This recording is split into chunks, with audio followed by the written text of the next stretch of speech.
Hi guys, this video is on dividing by one-digit divisors, the reteach video. If you're watching this video, then that means it's been assigned to you to watch and you must take notes in order for me to unlock your quiz for you to retake the quiz. So most of you that are watching this video have already taken the quiz twice and have not passed it with an 80%, that's a B or better. So what I want you to do is go to your composition notebook and open it up to the next available page. And I want you to write this title at the top of that page, exactly what you see on the screen. Now, in order for you to take your test, you're going to have to show me these video notes before I can unlock you. So the next thing you're going to write is what you see on this screen. Now you guys remember, I'm probably going to go faster than what you can write with, so you're going to have to pause the video or rewind if you need to. Now what I want you to write is I want you to start with your dividend, which is the number that's under the box. That's the number that you're dividing. The divisor is the number that's on the outside of the box. This is the number that you're dividing by. And of course, the quotient is the answer to a division problem.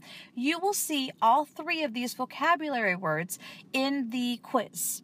And you're going to have to know what they each are and what position they kind of are. So just like if you play a sport and you're playing baseball and you are the catcher, you know where your position is. You know where on the baseball field where you're supposed to stand. Just like if you're midfielder, you know where you're supposed to stand on the baseball field. Or if you're soccer player, you know where the goalie stands, or you know where the forwards stand. So it's kind of the same concept. Like numbers have a position and you kind of need to know where they are.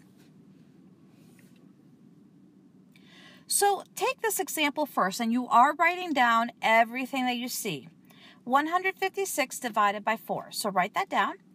So we need to figure out, when we set this problem up as a division problem, that means I need the box, and I need to see which number goes under the box and which number goes on the outside of the box. I need to put these two numbers in their positions. The 156 is the first number that you see. The 4 is the second number that you see. So think about it as these two numbers being in line to use the bathroom. Who's going to go into the bathroom first? The 156, because he's first in line. So that means that he's going to go under the box, okay? So he's under the box because he's in the bathroom. Well, guess what the 4 is doing? Waiting outside the door. So this 4 right here is waiting outside the door for the 156 to finish using the bathroom. Okay, so now we're going to go ahead and let's label these guys. The 156 is our dividend. So this 156, that's the number that's under the box. That's the dividend.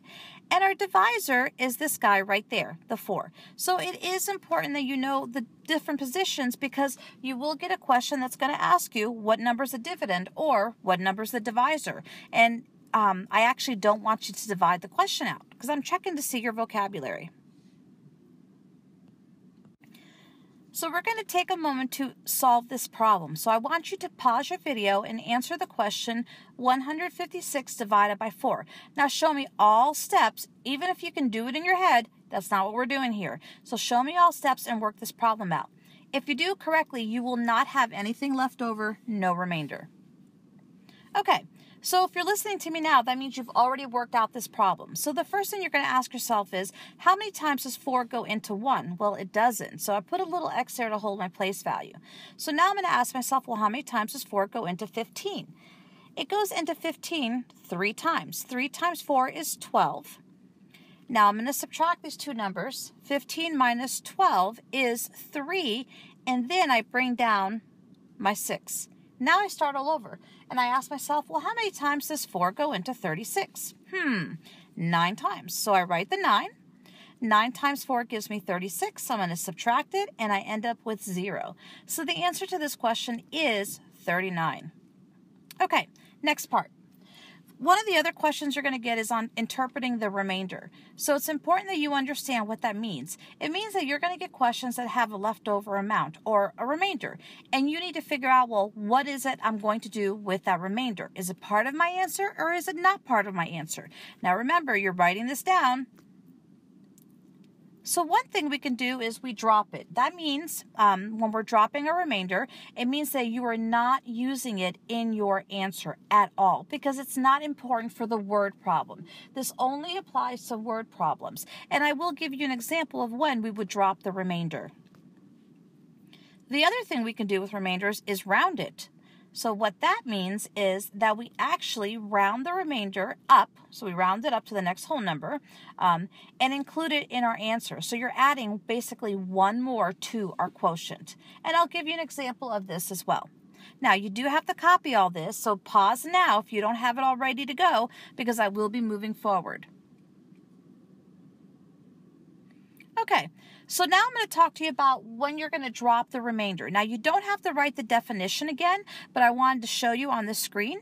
So when you drop it, remember what that means is we're not using it in our answer. So on your paper now, what I want you to do is you're going to write drop it, like I did here. And then there's a word problem. Yes, I want you to copy the word problem because you need to be able to look at an example and the work involved when you're preparing and studying for this quiz. So here's the word problem. Once it's done writing, I want you to pause your video and copy it down before you go any further, because I will talk about it and I will explain it. Incoming call. Press the pickup button. All right, guys, sorry about that noise. Obviously, I'm in my car recording this lesson, and my husband was calling. Always the husbands that get me in trouble. All right, so where we left off was you're copying this word problem down. So once you've copied it down, after you've paused the video, you're going to push play, and then we're going to talk about it. Okay, so what this word problem says is, your favorite teacher, Mrs. Paluca, hey, that's me, brought in 55 minutes. All right, let me repeat that. Your favorite teacher, Mrs. Paluca, brought in 55 mini cupcakes to share with you and 7 of your friends. If she divides them equally, how many mini cupcakes will you each get? All right, let's talk about this because you'll see these questions a lot and there's a little bit of a trick in there, okay? So the first thing is we need to figure out, well, what's going on? I brought in cupcakes to share with you and some of your buddies. Okay, so how many cupcakes did I bring in? I brought in 55 cupcakes.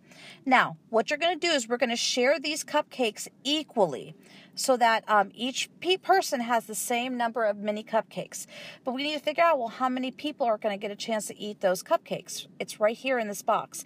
You and 7 of your friends. So a lot of people see the 7 and they're like, oh yeah, it's divided by 7. But let's think about this. It's you and 7 of your buddies. So how many total people really is that?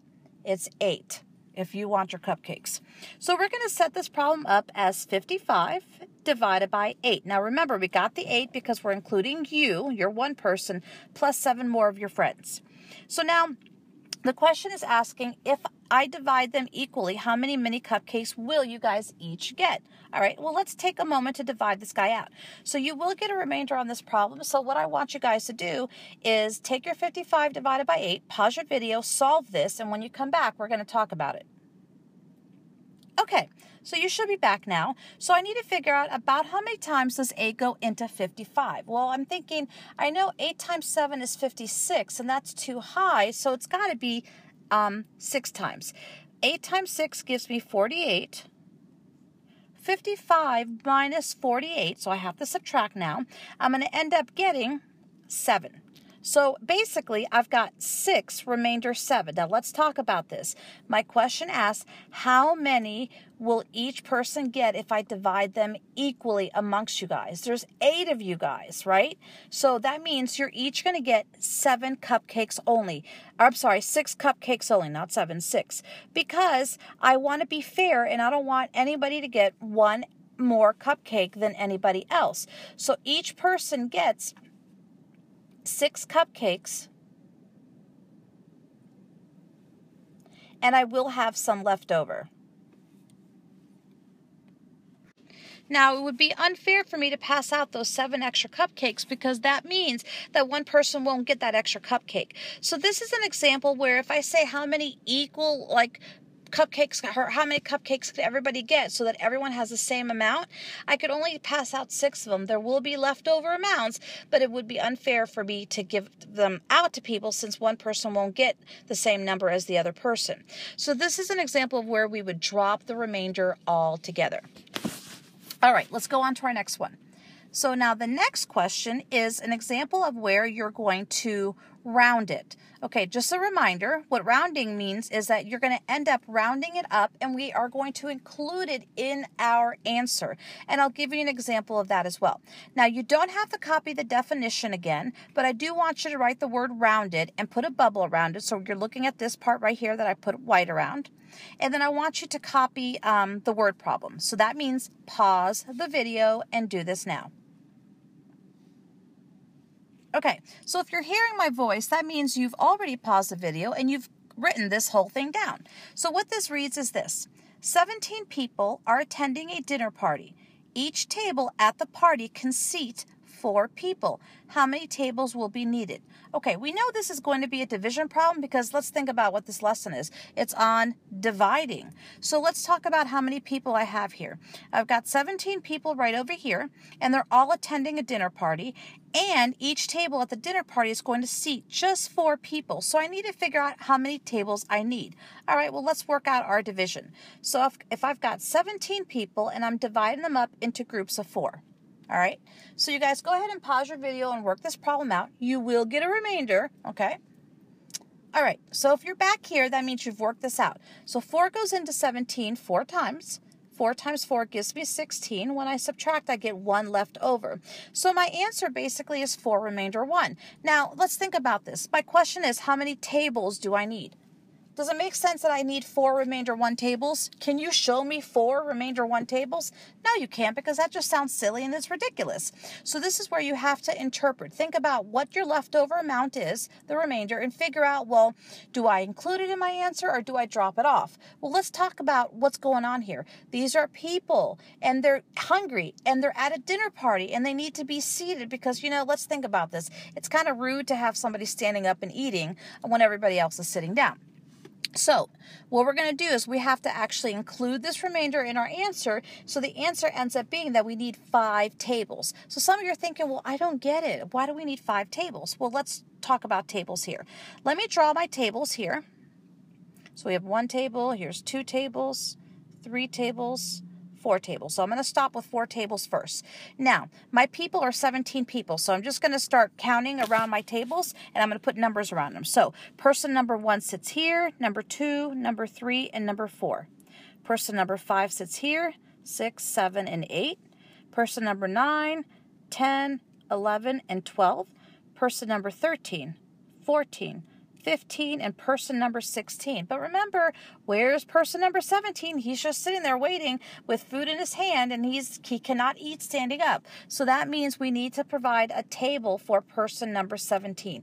Unfortunately, person number 17 is going to be eating by himself just for the moment, but we have to put him at a table. So this is an example of where we have to include our remainder as part of our answer, and we end up rounding it up into our answer.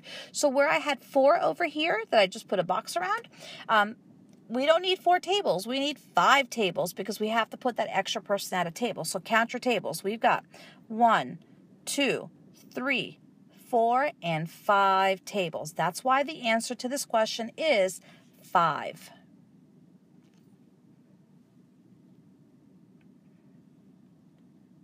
All right, there's one more thing that I want to cover with you. You don't have to copy this down because you already have it in your notes here. But I know there's going to be a question that says, hey, how many are you going to have left over? So imagine if this is our question. Your favorite teacher, again, me, brings cupcakes in and you're sharing it, this, and that. And imagine if the question says, how many will you have left over? Okay? Well, we know that each person in this example, if you think about what we did before, is going to get 6 cupcakes. Well, my question is, how many cupcakes are you going to have left over?